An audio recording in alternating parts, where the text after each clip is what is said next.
I'm the founder. Saka zviitiko zvese zvepolitics zvakapfuura nepameso pangu. Saka ndinoda kutaura ndichiti chokutanga vachebaya musavhundutswa. Zviri kuitika izvozvizvi, it's a test of time. Zviri kuda kuti zvionekwe. Munoona kuti vana vaIsraeri vaiti kana vachienda kunorwa hondo mukabvunzana naGidheoni, vainzi ukaona masoja anosunatira mvura ngavaurayiwe imbwenge, asi anonwa akabata kuti ruoko achiti kapu kapu kapu ndiye musoja andawo newe kuhondo. Totevera mukatarisa vachamisa vachitaura pamusoro ende Triple C vachiitanga vakataura ende Genesis chapter 26 verse 26 vaitaura nenyaya yematsime matatu akacherwa nevana vaJakobo. Tsime rokutanga rakacherwa rikatorwa, haana kuti anyanya naro. Rechipiri rikacherwa vakauya vakariklema. Rechitatuzve vakauya havana kuzoriklema. Akabva ari pazita rekuti Rehoboth. Kuti chii? Kuti tsime rerugare. So isusu tiri kutaura nyaya yerugare this time. Kuti rugare runouya chete nemunhu anenge achibva nemuruoko rwaMwari. Kana pasina izvozvo, muri kuona kuti nyika shuwa mune chokwadi here ende harahwa dzakafanana neni nemiwo vadiki. This is a new generation. Generation haitongwe nevakuru. Generation inotongwa nevana. So generation iripo iyi mukarwa nayo marwa naMwari, nokuti yakuda vechidiki vanorola zvinhu zvinotenderera. Ndaemuleta chikomana chichitaura ichi, very eloquent,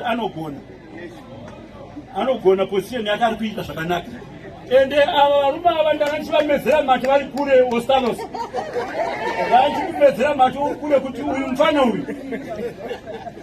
uyu regai kudzokera shure vakomana. Nyaya chavangu munoita uriri, chavangu chiku ari kubva nekupi? Vana biti vakaita PDP, what did he do? MDC 99, what did he do? Vana wolshe venu vakaziti MDCN akaite. Vane vanhu here vanavo.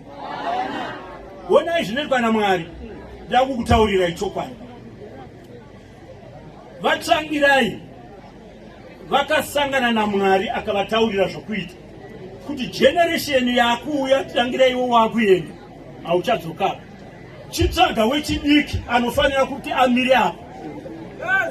Because ane vision yeo inokura ichienda mberi. So nyaya iyoyo haikona kushamisika nezvayo. Anorwa ndachamisa arwa naMwari.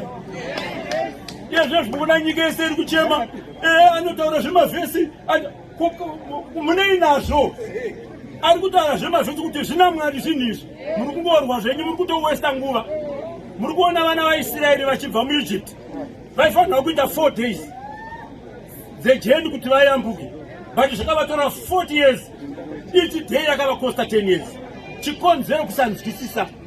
Nokuti vamwe vaifunga kutarisa kuti wakutibvisa Egypt tadya makabheji nerepi nechichi zveshure. Ava vanhu ndainzwa vamwe vachita chamisa hasati akwana kutongana kuti mwana mudiki. 46 moti mwana mudiki. An advocate for that matter. Moti mwana mudiki. Saka muri kuti chi ndakafara musi unoyu vachitsanangura pamusoro difference lawyer and an advocate. Makaiverengawo. They were saying kana achinzi advocate, munhu akukwanisa kuenda kunomisidzana nemajaji achitaura zvemadiro zvinonzwika, but lawyer is a preparatory lawyer, prepare advocate kuti aite zvinhu. Saka isisu tiri kutarisisa ka zvamunoona takamira kudai izvi hatibve kuna chamisa, because nai muri kuona muono nemukomana uyu. Sauro akarwa naDhavhidhi waive mwana. airwa naye but muone zvazvinoita vaitandaidzana the whole day. Sauro achitiza kuti no mune zodzo imi vakuru handigoni kurwa nemi ko munorwirei neni but nguva payakasvika